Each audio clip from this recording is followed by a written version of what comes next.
I'm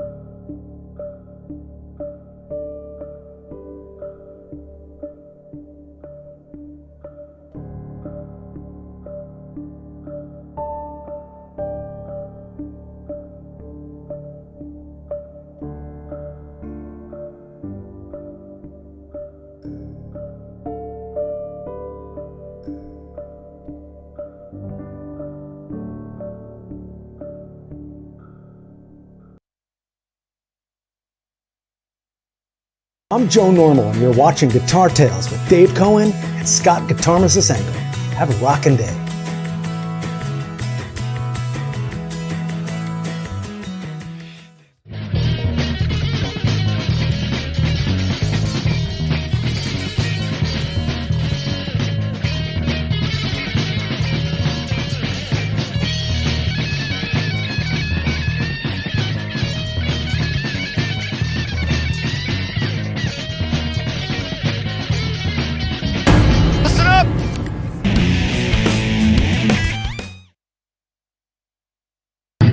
Here we come, walking down the street, get the funniest looks from everyone we meet.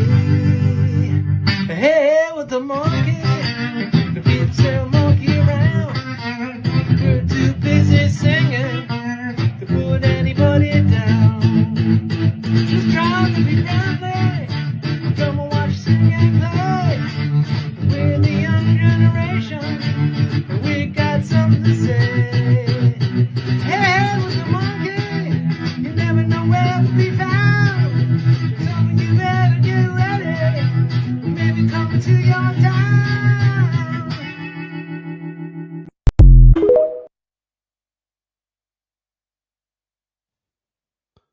1, 2, 3 key changes that Scott Guitar Masisenko just gave us in that great little Monkeys for Edition. We have something super cool, and we are live. For the first time in the history of Guitar Tales, we are live. Here's my Guinness that Scott brought for me last week that I'm drinking to commemorate this. Scott is in the green room. This is one of our intermezzo shows. We want to thank Charles Larita of Mischief Studios for being an amazing sponsor of the show. He's one of the first guests we ever had from season 1.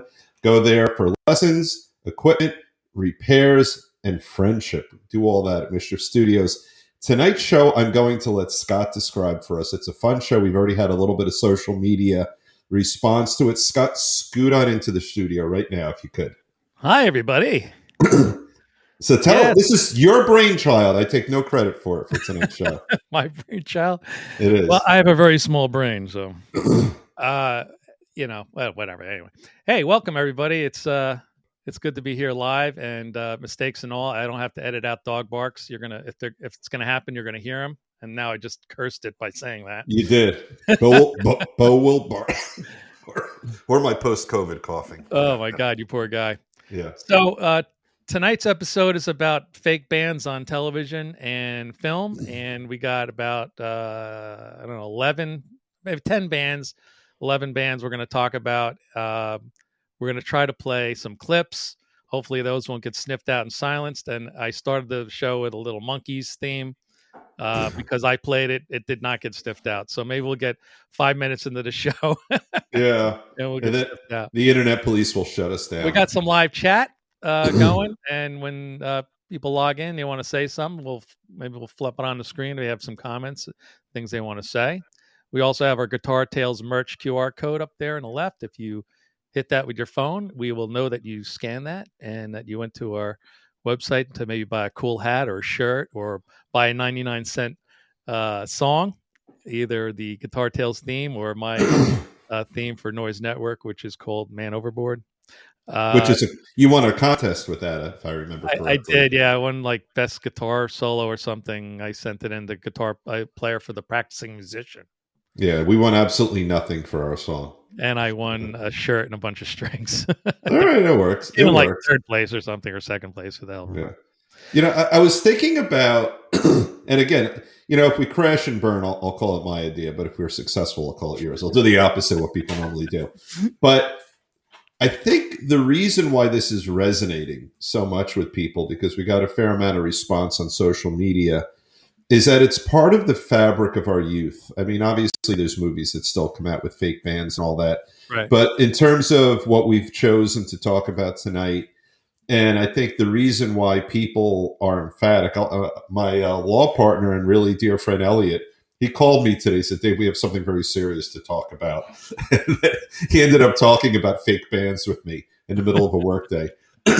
But when we think about growing up and all the things that influenced us, those things that I think make most people in our generation, but really any generation, favor what we grew up with over past or present generations. Mhm. That's a big piece of it, you know. And then when we vote, that's going to influence. I'm not telling you yet how I'm voting for the top, but that will influence. Yeah, my vote. we're gonna present these in no specific order, but at the end of the show or towards the end of the show, and we really probably try to keep it under an hour tonight, maybe less. I don't know Yeah. how long it's going to take to get through 11 clips and comments.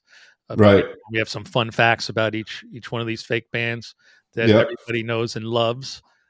Some you might love more than others. Maybe we didn't mention your favorite, and you want to mention in the comments below what your favorite is. Maybe it's a more modern day favorite. Maybe it's an older favorite that we're not familiar with. Right. I mean, look, TV's been around since what, the 1950s. Film has been around even longer than that. So there's sure to be tons of fake bands throughout the years. So let's kick it off with one of my personal favrites. I'm ready. not I'm saying ready. The favorite of mine, but it's It's definitely one of a my favorite. So let's. Do you know where the fun is, David? I want to find out where the fun is, Scott. right, That's let's- what I would like. I'll tell you where it is. Gonna go way out. That's where the fun is, way I have out. no bodies under those washers. No, That's where the sun is, way they're having out. fun. I'm digging That's that. the way outs. That's the way outs were part of the Flintstones. And I put a little blurb here. You'll see them. I'll pull them up if I can try to do 17 things at once here. Yeah. So it was an animated English band. So you'll see one of the common denominators we're going to talk about is a lot of these fake bands from the 60s all were inspired by the Beatles in some way.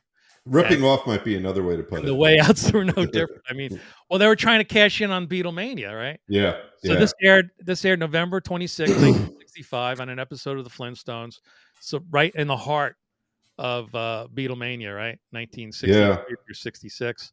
And you and I, we're watching reruns of that. We're too young. We're both born in 64. You might have been Yeah. 63. You're 64, right? Yeah, 63. Right. So we're babies at the time. Yeah, absolutely. So yeah, I mean, there you go. I mean, they definitely were trying to cash in on that, I would think.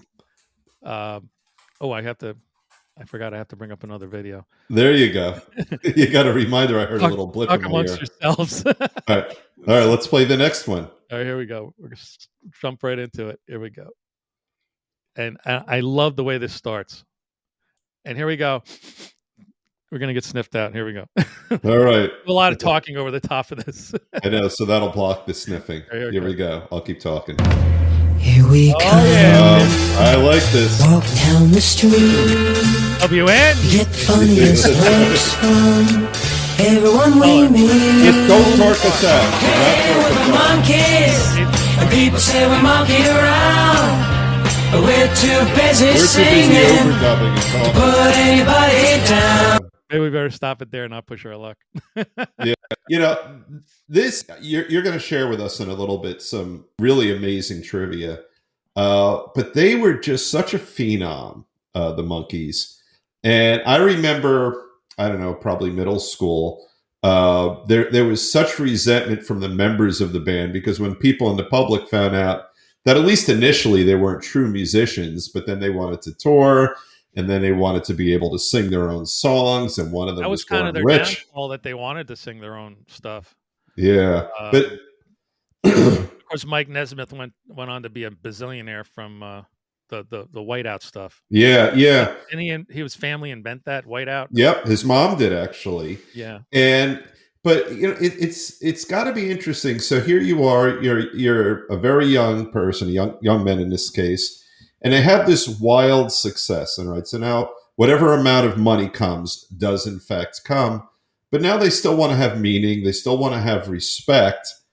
And like you said, their desire to be respected in a world that's about music. They were actors. They weren't musicians. Yeah. But they were thrust into the position of being in this fake band and largely rejected on some level, despite absolutely insane success. Talk to us about 1967, which this is amazing to me. Here's a great factoid. Factoid. That's the word I was looking for. Crap. Oh, there you go. All right. Here's a little Monkees factoid. They sold over 75 million records across the globe because they had international hits and many hits here in the U.S. They received multiple awards, including a Grammy for the best new artist of '67.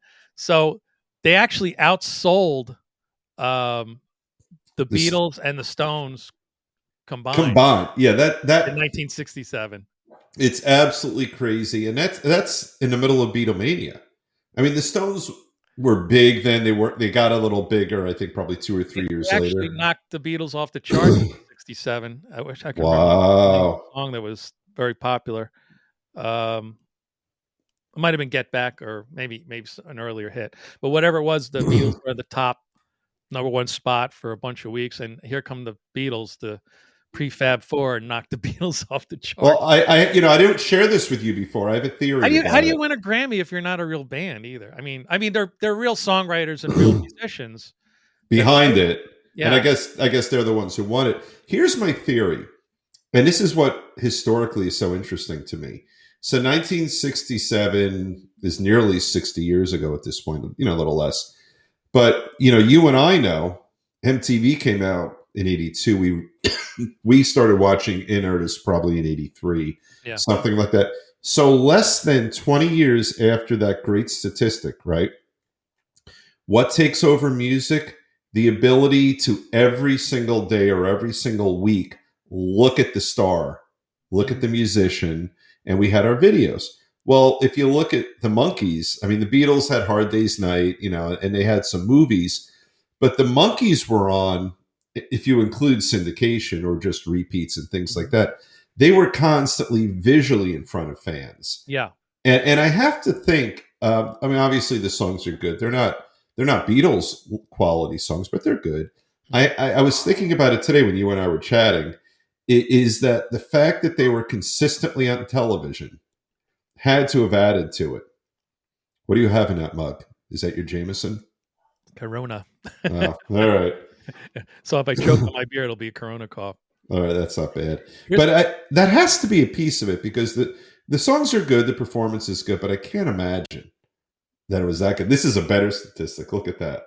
Yeah, Hendrix opened for the Monkees. A lot of people know this. Some people don't. Maybe you're learning that today here on our educational television show. They went on their first tour in '67. That was a really, really hot year for the Monkees. But Hendrix only played 7 of the 29 scheduled events because half the time he was getting booed off the stage because the kids wanted to see the Monkees. They wanted that pop rock.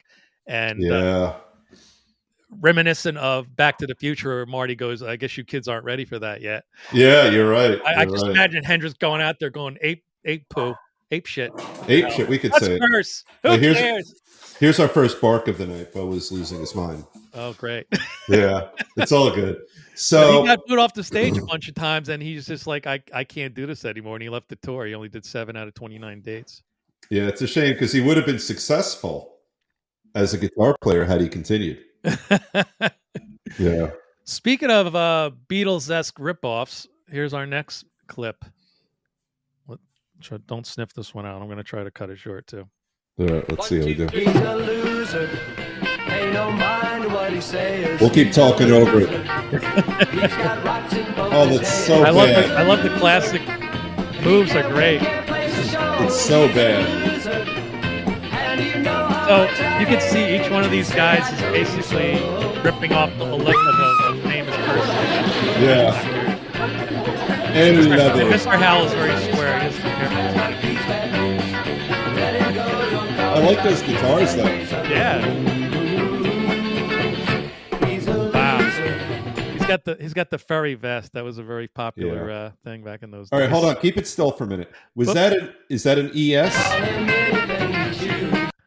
Yeah, Right. I think so. I think it's The other an one ES. looks like a Dan Electro, maybe. Yeah, that looks like a Dan Electro. Yeah. But that's an ES 335 Oh, or do you remember the something, name right? of this band? You No, I do not. Here we go. The Mosquitoes. I do not remember them. The At all. Mosquitoes, another insect name, right? They have Yeah. the Beatles, so let's call them the Mosquitoes. So Was that Aaron Spelling who did Gilligan's Island? no, Sherwood Schwartz, That's right, Sherwood the Brady Schwartz. Bunch guy. That's right. That's So right. the band members' names were Bingo, Bango, Bongo, and Irving, which is really Oiving. Well, fun fact: when I was right before you and I formed the Cure together, I was in the punk band Bloody Smegma, and we had D-Day Druxon, Donnie Vandal, Animal, and Dave. I was the nerd in the group. So interestingly, who did the actual music, of course, they had to record these songs for the television show. Right. Those actors didn't know how to play. Obviously, you got one Right. drum going that way, one drum going this way. The other Yeah. drum says, "What do you want from me?" So they were played by Les Brown Jr. in a folk group, the Wellingtons, who sang the original theme song in the first season. Just sit right back in those guys. Oh, that's So those guys did the musical portion for that. they had range. They did. Yeah. Now, obviously, they weren't as popular as the Monkees, but they're again trying to cash in on that The whole Beatlemania. Beatlemania thing. Yeah. So, sticking with our concept of copying the Beatles or whatever, there was a prefab 4 from England, and this is a little clip of one of their videos called "Cheese and Onions," the Ruddles. There we go.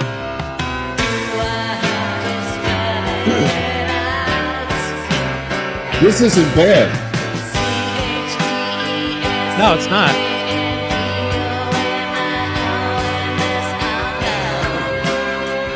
Delicious. Quite brilliant, actually. So I had the Peter Mask X, Yeah. cartoon trying to copy Yellow Submarine. That's exactly it. So this actually was a special in BBC, and then the folks at SNL got a hold of it and put it on as like a little clip during SNL. That's a bit of trivia I was not aware of. Yeah, and so so if you see the Ruddles movie, it's like a fake documentary. They got a bunch of guys from Monty Python in there and a bunch of people from SNL at that time. Belushi and Aykroyd. Right. Hilda Radner's in it, and then they actually got cameos from George Harrison, who really? absolutely loved the Ruddles parody. John was more worried about they were going to get sued for copyright infringement. Right. Yeah. Although he did like it. And Paul was quoted as saying no comment like a bazillion times. And then finally he came around and said, okay, yeah, it's kind of funny. Right. Ringo liked it, except part of it was a little dark. It kind of reminded him of the dark times of the Beatles, like because it's a fake documentary. They talk about the Ruddles breaking up and Apple Corps, their Apple my God. radio thing. That's funny. The studio that went under. So Ringo liked it, except he thought some of the stuff at the end was kind of depressing because it mimicked a little too closely Hit home. what actually happened to the Beatles. It cuts like a knife, as they say. Yeah. Let me get rid of that. So here's some more factoids. So they were actually sued by ATV Music. Right. So John's worry had come to fruition because they were actually sued. At that time, ATV Music owned the Beatles catalog of songs, not Michael Jackson. Right. Yeah. And they did go to court, and they I think they settled out of court for like 50% of the royalties for the songs that sounded too close. And the songs that the Beatles songs that they originally wrote that didn't sound like an actual Beatles song. They let them keep the royalties to that. That sounds pretty reasonable. Yeah. That's the lawyer in me talking too. It sounds like a decent settlement. The Beatles made a couple of bucks on it, so that's not so Exactly. bad. And they were hurting, so that's good. I feel better about the Beatles. Exactly. You know. All right. So here's our next clip. We're going through these much quicker than I thought. That's-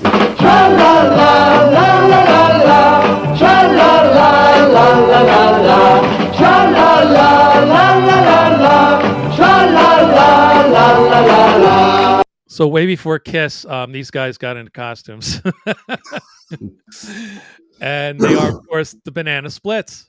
And that is just such a catchy song. And we opened the show today talking about our childhood and sort of the fabric of growing up. I used to look forward as a kid to the show, but I think in my head, all I really remember is the intro, because it's a very catchy song. It's fun, it's silly, it's light. Yeah. And what's so great is that somewhere a musician came up with that. It's just a catch. It's almost like a jingle more than a song, So that was a Hanna-Barbera deal. However, Yeah. we got a factoid here, which I didn't know until I was researching some of these things. And I think I just had a great idea of playing the video without the sound. That's kind of That does work. that's smart, and we won't get in trouble. So We won't get in as much trouble. yeah, the costumes were created by Sid and Marty Krofft. So they went to Sid and Marty Krofft, who had major success with H&R Puff and stuff, and making all those kooky costumes. And Right. Hanna-Barbera went to him and said, "Hey, can you make us some costumes for this show we're putting on?"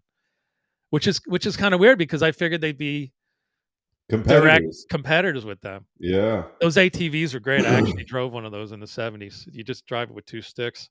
Oh, really? My friend's dad said, "I'm buying the Banana Splits cars. I saw it on television." And he went and found out who made them and bought one, and the kids used to drive around it. Oh, that's fantastic. 6-wheeled vehicle. Oh, that's very cool. But that's such a fun. friend. I mean, Joe Galetta. literally hearing that song makes me happy.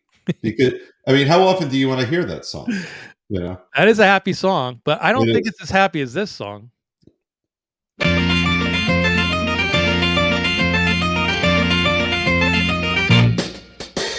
Hello world, hear the song that we're singing.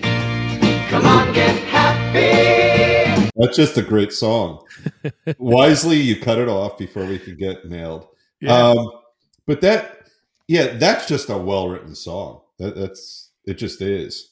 So And obviously, there's some backstory here. They were going. They hired the people for the show because they were actors, not because they could sing. It was only an afterthought that they found out David Cassidy could actually sing. And Shirley Jones. Yeah. Yeah. Supposedly Shirley Jones might be in the recordings, but she's tucked away in the background. You can't even really Right. hear her. But the band, David, of course, is the only one doing the actual singing, and the music was largely played by the world famous Wrecking Crew. Covered those songs in the studio for him. That's pretty cool. And let's not forget about Dave's brother Sean, or his nephew or cousin or something. That was his brother. I actually have. Became a huge teen idol. Yeah, I actually have that rock and roll song on my playlist. It's actually I want the Smoking Jackets to do that song. It's a very catchy song. And who's hotter than Susan Day on the piano? Oh my God, Nobody. Such an early crush of mine. So here's another factoid. They were this idea of a musical family in a bus traveling around with their Right. mom in charge. By the way, I didn't know this, but Mrs. Partridge is actually a widow. I always wonder what happened to the husband. I always Obviously, they had wondered a that bunch too. of kids, Yeah. So that's the backstory there. Anyway, so it's loosely based on this musical family called the Cowsills, who were evidently very popular in the 60s and early 70s. And they were originally supposed to do the show, but they scrapped it because they were terrible actors, and even though they could sing, Right. it didn't fit the formula for the show, so they just kicked them to the curb. Well, clearly the right decision was made. I mean, I mean, that was just a huge show. It's one of those shows when we were limited to a time slot. At that age, I was definitely inspired to play music after watching them play in the garage and stuff. Yeah. And they had a couple of kids that were playing the drums. I guess the first kid wasn't getting along with the cast, especially Danny and Danny Bonaducci. Right. He's fighting with him all the time. So his parents took him out and they replaced him with another kid. It's irrelevant. I forget what their names are. But if you look at the early shows, it's one kid playing the drums. Right. He goes away and they got another kid. Back in those days, it didn't matter. Like you had the two Dicks on Bewitched. Right. I know. No one knew the Dick difference. York, Dick Sargent, they would just fire people, put other people in there. And I think there were two different female leads. It wasn't always Elizabeth Montgomery.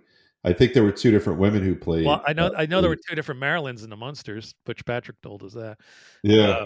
So back in those days, they just did did whatever it. they had to do, and Yeah, they didn't yeah. really give a damn. All right, here's our next one. Here's one for the ladies. Josie and the Pussycats, long tails and ears perhaps, guitars and sharps and flats, neat, sweet, a groovy song, you're invited, come along. And I guess they were somehow hooked up with Scooby-Doo. I just noticed in there. Yeah. Now the funny Those thing is, meddling kids. what kind of guitar was that? I couldn't really tell. Probably some kind of Fender. Yeah, I think you're right. So the theme song was written by a couple of guys. Really? Joseph Barbera and William Hanna-Barbera, and Hoyt Curtin. I know Hoyt's a guy's name too, I think. I think it is. Guys. So, but Hanna and Barbera used pen names instead of actual names in the credits for writing the song. They probably didn't want people to know. but then the funny thing is that's an iconic band, because I think that led a lot of real-time bands to form, like girl power type bands. Yeah. And you've seen so many copycat. I'm not trying to use the word cat, but I guess I did. But there's been so many live bands that have replicated that in real life that they actually had a pretty profound influence. Yeah, I would love to hear from some of the ladies to comment below. We'd love to hear from you, or in the live chat. Did that inspire you to play guitar or drums or bass or bang two tambourines together? Yeah. Which is a really weird way to play tambourine. I don't know why she's banging two tambourines together. The sound worked though. It did. Yeah. She's. Oh, here's some guys you might have heard of. Come on, oh baby, don't you wanna go? Come on, oh baby, don't you wanna? Of course, that's the Blues Brothers. It is. Starring Bo on That's right. on the Barks. All right, so now you gave me a good segue. So I mentioned earlier Elliot Colodny, my partner and friend. Here's what he wrote in on our website. Okay. The Partridges and the Monkees are obvious and would be hard to justify not including. But the best, and I would argue the most influential, would be the Blues Brothers. They had an all-star team of musicians and single-handedly brought the entire genre to the attention of a mass audience through both television and movies.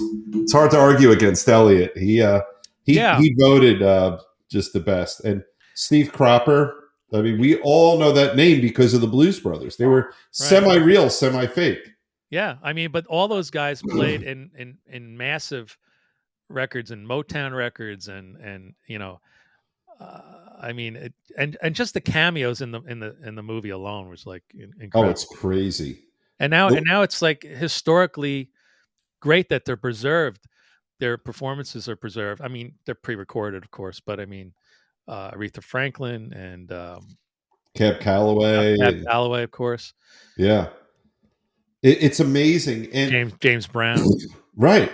And the funny thing is, you know, I remember when they were on Saturday Night Live, I had trouble accepting them because, you know, I guess I was a teenager when it came out. You know, I'm thinking, all right, Dan Aykroyd's a comedic actor. John Belushi's a comedic actor. Dan is, you know, fooling around on the harmonica. yeah, And I'm thinking to myself, this is bullshit. They're not a real band. And I was I wasn't willing to accept them. And here we are 40 some odd years later. And I look back, my perception of them historically now, Monday Morning Quarterback, I guess, they're just a real band. Belushi's voice is fantastic. Yeah. Dan's is too. Dan plays a mean harmonica, and they were both students of the blues. As you and I were chatting earlier today, they were from Second City, which means they're from Chicago. Mhm. You know, and they grew up, no doubt, listening to Chicago blues. For real. Yeah. Like they were real fans of the blues. and there's a reverence kept in that that up. movie. Yeah, you know, they and I think as we look back, supporting Elliot's position, there's an authenticity, Mhm. you know, to that band, and because of that reverence, I think. And those scenes with that scene with Ray Charles, it's just fantastic when he. Oh my It god! just it's Yeah. great. We're like, oh, you know, this keyboard's a piece of crap, it's got no action. You're like, how many music stores you've been in? Like, oh, this guitar. Oh yeah, let me give it to me, and I'll show you how to play that thing. Right. And you get two other fake bands for the price of one. You get Murph and the Magic Tones, and the Right. Good Old Boys, the country Right. band that they That's that they right. pretended to be to We play had- the bunker yeah, there. yeah, we had Bunker. someone on our Facebook page. Someone made that comment. Yep. Yeah, Very really cool. great. Definitely high on my list. Yeah. Here's a little scene for you. See if you know what this fake band is. This is a top to what we use on stage, but it's very, very special because if you can see, the numbers all go to 11. Look, right across the board. 11, Oh, I see. 11, And most of 11, and the then amps go up to 10. Exactly. Does that mean it's louder? Is it any louder? Well, it's one louder, isn't it? It's not 10. You see, most blokes are going to be playing Blokes. 10. You're on 10 Yes. here, all the way up, all the way up, All the all way the up. way up. You're on 10 on your guitar. Where can you go from there? Where? I don't know. Nowhere, exactly. What we do is if we need that extra push over the cliff, I wonder if you know this what is we do? completely Put like it up to 11. 11, exactly. improvised One on that. louder. Why don't you just make 10 It's so louder good. and make 10 be the top? I love his number and reaction make here. that a little louder. These go to 11. That is, it's comedically brilliant. Every song sucked, but they were fun at the same time. Well, Yeah. I think if they're mimicking anybody at this point in time, they're mimicking the big shows, right? They're making fun of a parody of the big shows like Kiss with the fire and the Yeah, and the yeah. big monsters, and you know, like you got Eddie from Iron Maiden coming out, you know. I know. So that was very clever. And our little factoid here: they're all American playing British rockers. Oh, that's right. That's right. I hope it didn't upset any British folks. No, well, I think it's brilliant. It is. I actually, when I was in England last fall, I did a sort of a forced perspective picture to make Stonehenge, as they call it, not Stonehenge, but Stonehenge. Mhm.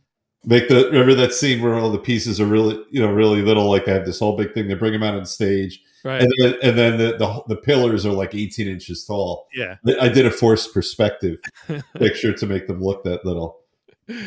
But it was, and they did play their own instruments in that, unlike a lot of the other fake bands. They're all They good did, yeah. musicians. I think they did anyway. I know they did, It's my understanding that they actually did play them. and I'll say that with confidence, like I'm right. I just think I'm right. But yeah, I believe because they did another musical afterwards. I forgot what it was called. But yeah, I'm pretty confident they played all their own instruments on that. I think they did too. Yeah. Yeah, Chris Guest is like a real musician. I know that much. Yeah. So our factoid here for folks that are listening to the podcast, the band Spinal Tap first appeared in a video as part of a 1979 sketch comedy special called The TV Show, a project spearheaded by Rob Reiner, who was the director, and Michael Right. McKean, who we just saw in that last clip. Just brilliant, just hilarious. Yeah, Okay, I know this is one of your favorites. it is. I know Very, what's coming very, up. very catchy. Yeah.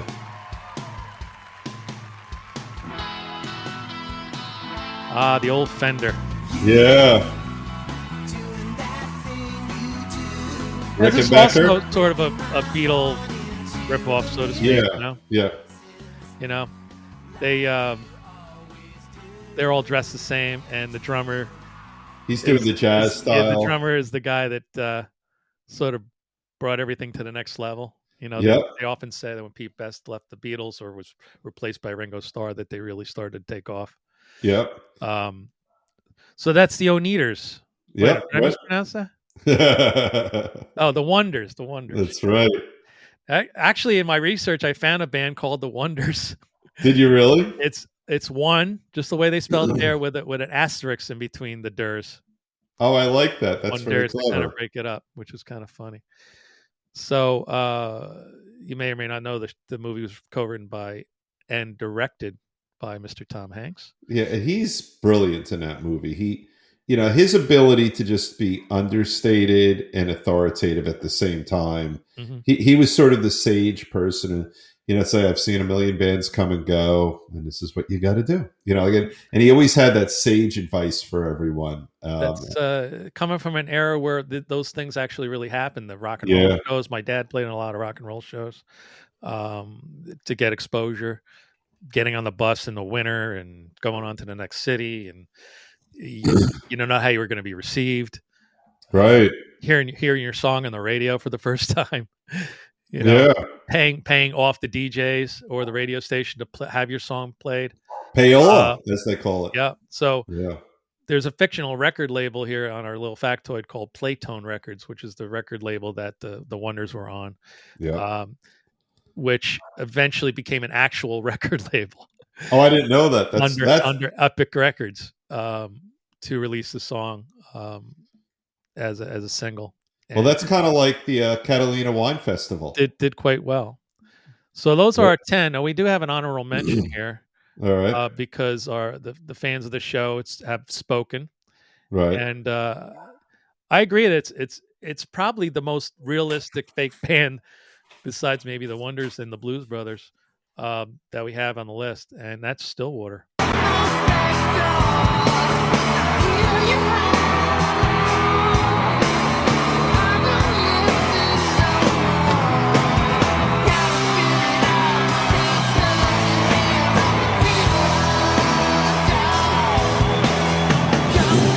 Well, they're reminiscent of like country rock bands.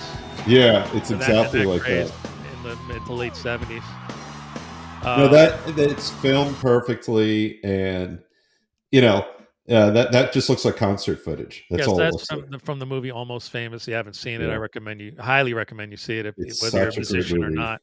Yeah. Again, sort of a rags to riches, garage band to fame Yeah. story, with lots of little moving stories and parts and stuff. It's very, very good. Yeah. So again, for our podcast listeners, I'm going to read the factoid here on Stillwater. There was a real band named Stillwater that Cameron Crowe crossed paths with in the 1970s at the famed Capricorn Picnic. So the Capricorn Picnic was some kind of big, Like a festival. celebrity-filled picnic that they had, and this band was playing there.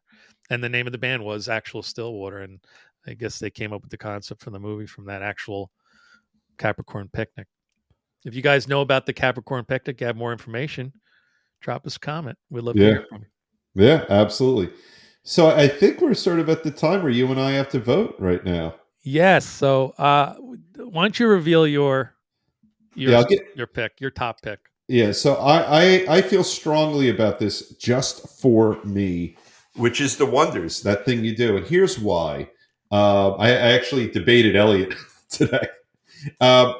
Because the movie, in my view, is so perfectly crafted, with great acting, a great story, a love interest. And that song had the strength to carry an entire movie. So every time we heard music, we would hear a piece of that thing you do. Yeah. And it, even as you were playing our, probably 21-second clip that we had to keep short, the guitar work was nice. The harmonies were nice. The melody was nice. So I'm not looking at the song or the band in isolation. I'm looking at a song that's connected to a fabulous movie. And that's a movie. Every single time I see it on cable or TV, I will watch it because I think it's just, can't turn it off. Yeah. no, it's just a well-crafted movie, and I'll appreciate all the little pieces of it. So I'm not looking at the band in isolation. I think objectively, there's other fake bands, which is funny, that are better than the Oneaters. Yeah. But in the realm of fake bands, they win it for me. Very cool. Now I have to give honorable mention for my choice. My honorable mention is the Monkees, because the Monkees were the very first record I ever had when I was a kid. I cut it off the back of a box of cereal, an Alphabets box, and it was a record that you can actually play. Oh, I remember those. Like, Yep. actually on the cereal cardboard box. or whatever. You cut it Yeah. out, and I played that song to death, The Last Train to Clarksville. But having said that, that's not my number one pick. My number one pick is the Blues Brothers, because the whole movie in itself is just exactly like some bands, things the bands have to go through, right? With the Right. playing behind chicken wire. Again, my father said that happened to him. Playing in a lounge to make money when you can't make it with a band you really want to play with. Right. The Magic Tones, and their stage presence with their suits and their very instrument cabinets and so forth. But the Blues Brothers, it's authentically sang by the guys that were also acting in the movie, Right. which is one reason. And the music's fantastic. I mean, they're doing covers, but still, it's definitely a believable fake band. Absolutely. And they did actually tour. That's right. They did afterwards. Yeah. And they got some of the greatest musicians ever in there. Bones Malone and Donald Duck Dunn with the pipe, and Matt Guitar Murphy and Cropper. And Steve Cropper, of course, right in there, who played with many musicians over the years, and many hits that Like, check out Steve Cropper's discography. I'm like, whoa, he played guitar on that? He played guitar. I think I saw him. I saw Ringo, I don't know, 10 months ago in Atlantic City, and I think Steve Cropper was in that band, I think. Interesting. Yeah. Yeah, he's tremendous. Tremendous. So that's my pick. Yeah, I like it. Had a lot of comments on Facebook earlier in the week when I put up the question. There were just some bands I just never heard of. Yeah. Maybe it's because we're old. And, everything we did was geared toward our generation, but really cool stuff. The greatest thing here, because I should have looked this up earlier for everybody. I'm just gonna talk amongst yourselves. Right. Somebody put Crucial Taunt. Dave Price said Crucial Taunt. Not familiar with that band. Somebody Night Drive. Maybe that's a band, possibly. Captain Geach and the Shrimp Shack Shooters. I like the name. I'll tell you. I love the name. I don't know where it's from, honestly. Jet Screamer, Steel Dragon, Dewey Cox. That's one I'm familiar with. Eddie and the Cruisers. Yeah, the Beaver Brown Band. Yeah, right? They covered that. A band called Disaster Area. I'm not sure where that comes from either. See, Danger Kitty, the Queen Haters. These are all the ones I don't know. And then many of the selections were the ones we had tonight. Here, Elliot did comment on the feed here. Yeah, and he basically said what you had mentioned. So with that, we're at 42 minutes live. I hope you guys enjoyed it. I did. That's all that matters. Yeah. This will be available as a podcast audio, of course. Hopefully we won't get sniffed out and shut down. No. But if we did, you saw it live here. You did. And it may not be able to be played anywhere else. No, and if you could do us a favor too, if you like our show, even if you hate our show, like us on Facebook. If you find this on YouTube, if you could subscribe, costs you nothing, but it'll allow us to keep bringing the show to you over and over and over again. We're having a lot of fun with it, and we're trying to really give you as much enjoyable content. Again, we get thousands of views and thousands of listens on the podcast. We're on Amazon Music, Audible, Audacity, iTunes, just about anywhere you listen to podcasts. We are there. The numbers are great, but we need you to subscribe. Yeah, it'll help. Yeah, we'll get analytics that put us 60, 70,000 a month, which is really nice compared. Yeah, we appreciate that. Yeah, compared to the 2 or 3 people, we get some crickets and people. So we do appreciate it. But if you could do that, that would be great. And we have more great shows that we're in the process of lining up. We're probably about 8 or 9 guests deep in terms of Scott manipulating the schedule that got screwed up because of my COVID. We got we're going to really stuff September full of shows. We will probably release them about every other week. Yeah. For you guys. but we have over, I don't know, 40, 50 shows. It goes way back, and we're still live streaming our past shows every Thursday night at 7:00 Eastern. You could check that out, and we really appreciate it. Get yourself a Guitar Tales hat or a shirt by clicking on the merch button there, and all these links are on Facebook and Instagram and all that stuff. So with that, who do you want to take us out tonight? Do you want to do Big Daddy, or you want to do a little Phil X? I'm in the mood for Big Daddy tonight. All right, let's hit it. Big Daddy, take us out, brother. I'm number two. No, I was the second. That's right. I was the second one. The second on Guitar Tales, ladies and gentlemen. You're watching it right now. I'm Big Daddy Ed with the Amish Outlaws. I gotta go back to work. Here we go.